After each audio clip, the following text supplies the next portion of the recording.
Did you know that every relationship has three entities in it? Most people think that when two people get together, they either just make it work or don't make it work.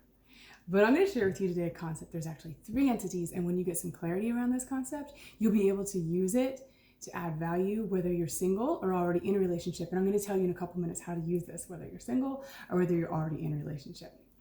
So we have guy meets girl. Okay, here's our man, here's our lady, or whatever gender you need this to be. And they meet each other, and on their own, these are two fantastic people. And we all know stories of two amazing people who got together and the relationship was not amazing, right? I'm going to tell you why in a minute. So these two people with their amazing standalone qualities, maybe, he's hardworking and intelligent and funny, and maybe she's kind and compassionate and has a great career, in whatever attributes, right, that make these people great. They come together. And now a third entity enters the picture, and that is the relationship. This thing has a life, a feel, and a function all of its own. And when you meet somebody, they could be an amazing person on their own, but they might not have great relationship skills. Now, I'm going to use the relationship analogy as a garden, right? So think about everything a garden needs to thrive and to bear fruit. First of all, it needs time, attention, and intentionality, right? You be very intentional, and it needs your focus and care. Secondly, it needs seeds in it. Seeds need to be planted to bear the fruit. Third, it needs nurture. It needs water, sunlight, fertilizer for things to grow. Fourth, it needs protection. It needs to be protected from invasive species, whether it's rabbits coming in or whether it's bugs growing on it and eating away the fruit. And lastly, it needs to be weeded, because weeds can grow up and choke out the life of the stuff that's growing in there. So think about all the components that need to happen to make this thriving and amazing and healthy, and so that you can enjoy the fruit that you put into it.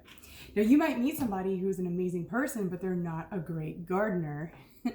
And you also might not have been aware that this is its own thing.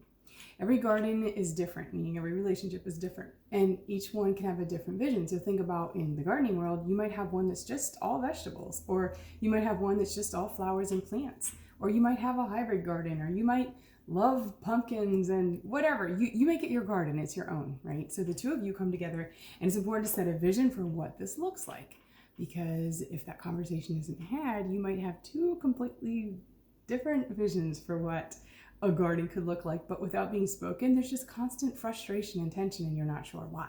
Say this person saw the garden as primarily a place to have babies and enjoy a family, and say this person saw the garden as primarily a place to have a companion for life and to do fun things with and have adventures with. Well, it's possible to have both in there, but if it's not communicated, there can be frustration.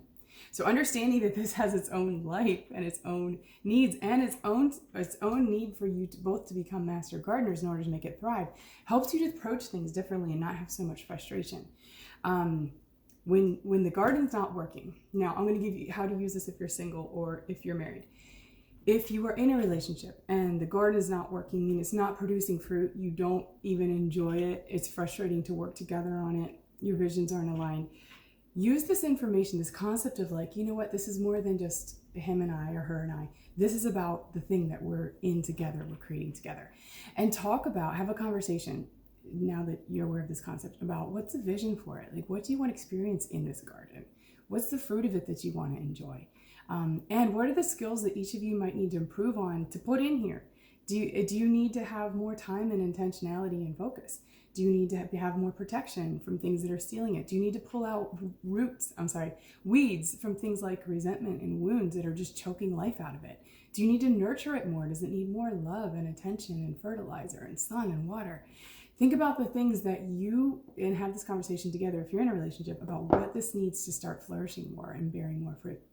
Now, if you're single, the way you can use this concept is while you're busy thinking about this other person you want to bring into your life, and you're listing out their attributes and you know what you want, you might meet somebody that checks all their boxes, but they might be a terrible gardener. They might not have gardening skills to bring into the relationship, or they might have a totally different vision for this garden than you do.